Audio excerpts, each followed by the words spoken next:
I am Controller General of France. I control the bank, the taxes, and the world's largest trading company, all at once.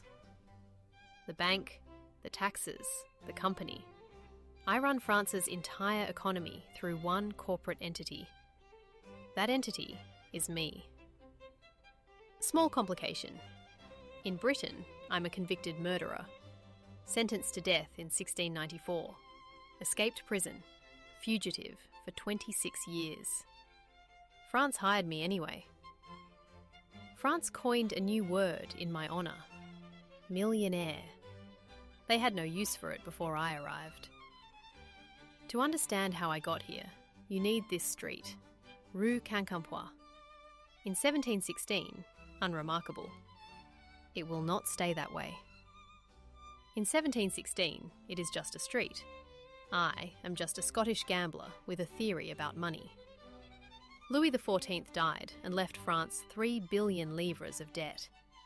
Annual revenue, 145 million. Creditors got furniture. The Regent's Council deliberated. Their best proposal: spend less. Philippe was not satisfied. Then he found my manuscript. My argument: gold in a vault does nothing. A note backed by future revenues is real. And unlike gold, you can print it. The Regent gave me a charter, France's first central bank. I had never run a bank. I had run gambling houses. Notes worked. Merchants accepted them. The government accepted them for taxes. I was, briefly, considered a genius. The Mississippi Company held a monopoly on Louisiana trade. Louisiana in 1717. Cypress Swamp, 800 colonists, and deep regret. In my prospectus, Louisiana was a paradise. The prospectus and the swamp disagreed. The investors were in Paris, very useful. In 1718, the bank became the Banque Royale. Notes became legal tender by royal decree. The printing presses were standing by. By 1719, the company absorbed tobacco, China trade, slave trade, and all French taxes. I ran everything. In hindsight, a lot. Mississippi Company shares opened in 1718 at 500 livres. That is where the story starts to get strange. When the company absorbed the tax monopoly, investors held shares in everything the government did. The share price moved accordingly. Duchesses rented rooms to watch the trading. A hunchback rented his back as a writing desk. 30 livres an hour. Meanwhile in Louisiana, cypress trees, mosquitoes. The clearing that would become New Orleans had acquired a second tent. By mid-1719, shares reached 5,000 livres, 10 times the opening price. Louisiana still had the swamp. January 1720. Shares hit 10,000 livres, 2,000%. They did not call it a bubble, they called it a system. The Banque Royale was printing money. The note supply tripled, then tripled again. I told myself the economy would catch up. Inflation arrived. 8 sous for bread in 1718, 23 by 1720. The traders were millionaires, the bread buyers were not. The Prince of Conti arrived with 3 wagons and converted 14 million livres of paper to gold. I had no alternative. Richard Cantillon noticed the prices bore no relation to Louisiana. He sold quietly and left Paris. I noticed his absence later. February. Price ceiling imposed. 9 days later, removed. May. Notes revalued down 50%. Reversed 3 days after. People noticed. By May, shares fell from 10,000 to 4,000 livres. Note holders wanted coin. I did not have enough coin.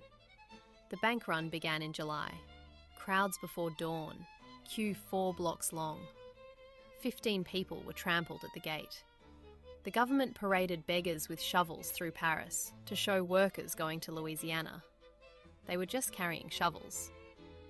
The riots followed. Several people were killed.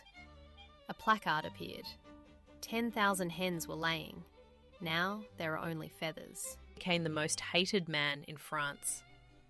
The year before, I had been the most celebrated. The distance is not far. October 1720. Dismissed.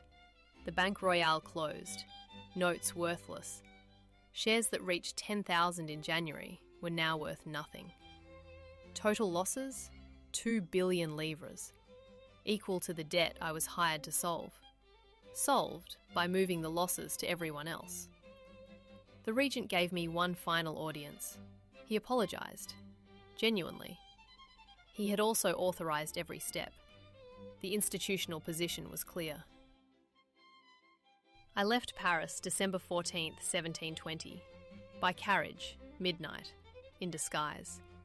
The same way I had arrived 25 years earlier. Rue Quincampoix closed by royal decree. Price boards came down. The duchesses vacated. The hunchback found other work.